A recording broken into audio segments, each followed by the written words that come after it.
Howdy, and welcome back to the Addicted Motors YouTube channel. We're back at the shop, the land of the lost and forgotten Land Rovers.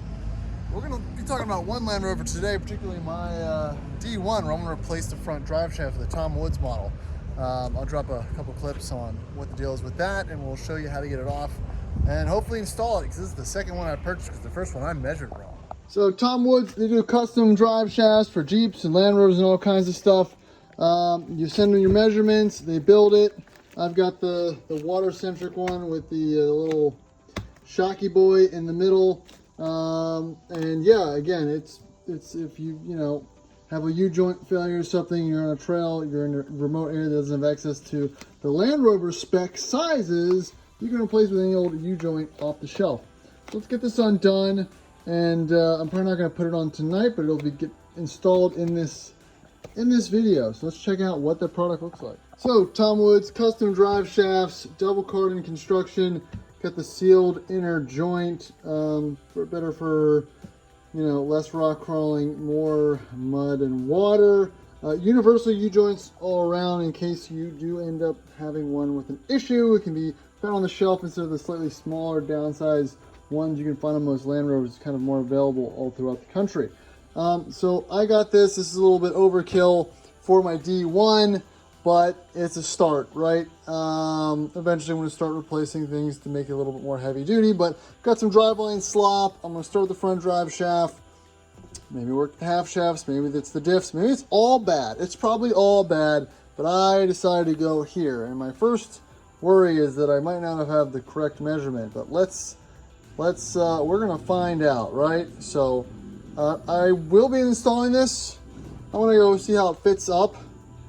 Just eyeball it and go from there. So, got some new faces, some old faces, some my faces, and some of the boys' faces. But shop's been pretty busy. We got this cool little 911 Carrera. That's a little RS tribute car. This is the Rensport development car.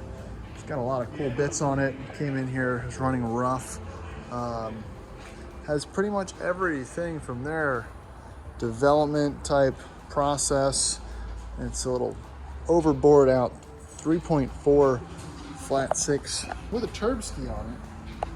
And Will's been doing some diag and getting this thing running right, but it's pretty legit. For you Porsche guys out there, you've probably seen this car on their Instagram. It's just kind of cool. It wound up in Richmond. And let's just grip this big old heavy shaft and pull it right out of the box, because this thing is big and heavy.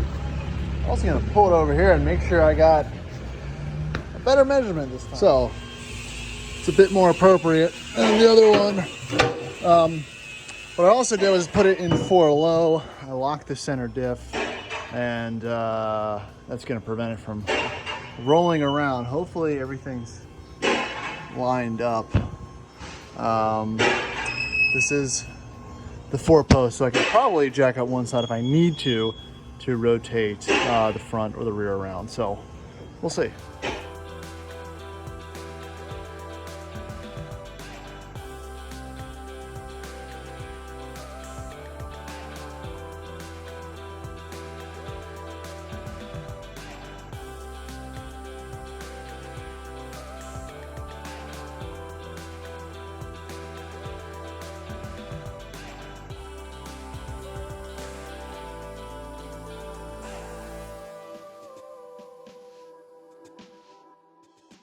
All right, the old drive shaft is out, and actually it doesn't have that much play. It actually looks pretty good. I mean, it looks bad, but functionally, it's pretty good. I just actuated this, so I pushed some grease out. Again, it doesn't need to happen. It's a common failure point, so that's why we're doing it. And yeah, it was not super easy. Not a lot of room in here, but it's better than some cars I've worked on in the past, so gonna try to slap the new one in and go from there. I mean, this is straightforward, guys. I don't know, it's not the most interesting video, but I didn't see any straightforward videos on the YouTube. I'm using these little a 14, a 9/16, another 14. So a couple small tools, a couple larger tools, depending on the leverage you need. Everything was not too tight, so that made my life easier. All right, so I kind of lost the final footage there of the install of the Tom Woods drive shaft, but there's not much to it, fellas. It's, there she is. It's installed. There's a drive shaft connected to the differential, and there's a drive shaft connected to the transfer box, and we are all good to go. But I want to take it for a quick ride and see if it has eliminated any of the Driveline shutter that I had before. Now, I did use a 4-post lift to install this. You're doing this in your driveway.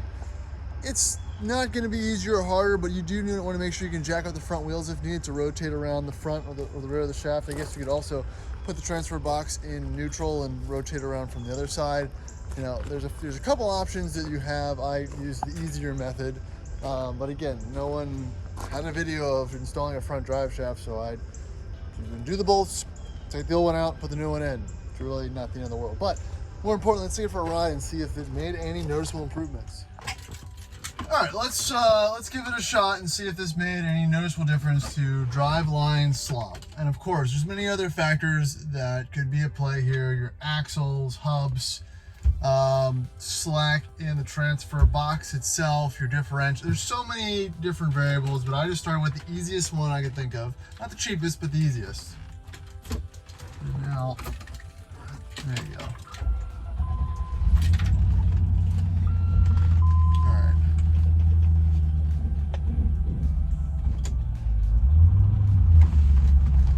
So reverse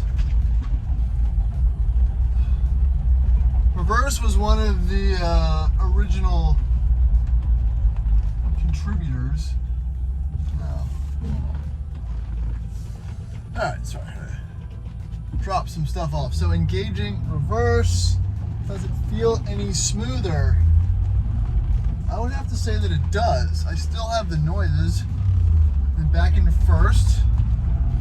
Let's go 1, 2. There's still a clunk. I don't know if that picks up on camera. And it definitely comes from the back, which still leads me to believe that it's a rear drive shaft or rear diff, just because it doesn't grind. It's just a little bit of a clunk, which is not odd, but it's something. Now let's try some low range action, because obviously everything's more pronounced in low range when it comes to your shifts.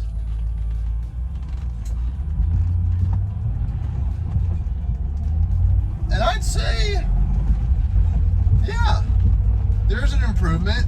I think it's going to take a village, though, unfortunately. I think all the drivetrain components of this truck, since it lived its life previous to me as a trail truck, are probably a little bit loose. And you know, loose is fast, but you know, it's not something I'm going to tackle all at once. I'm going to do one thing at a time and make minor adjustments as needed. So there's not going to be an end-all fix to this, but you know, as time and funds allow, I will slowly upgrade things and document them. So if you've got some Driveline slop, front drive shaft, a good place to start. Again, that's a known failure point for D1s and Range Rover Classic, so it's one of those things you might as well just do it. Slip the clutch a little bit there. Yeah, I mean, I'd say that does feel better. Better, not fixed. So that's gonna wrap it up. Thanks for watching. Again, didn't really see a whole lot of content on our front drive shaft install. Not the end of the world. This is going to be probably part 1 of my quest to help, not eliminate, but help tighten up and get rid of as much of that Driveline slop as possible. Like I said, I do drive the truck often enough that it is noticeable and does bother me a little bit. It's got 140-some thousand miles. It's been beat on its whole life, so I'm not trying to make it perfect, just looking for a good place to start. So that's me it for this channel. Got those cool shirts the other day. Check out the Classic Club. Not located on the East Coast, but it's a nice shirt. But yeah, check out the rest of my videos. I've got over 700 so far, and if not, there's a lot of other Rover content out there. Please like, subscribe, hit that button, and catch you next time.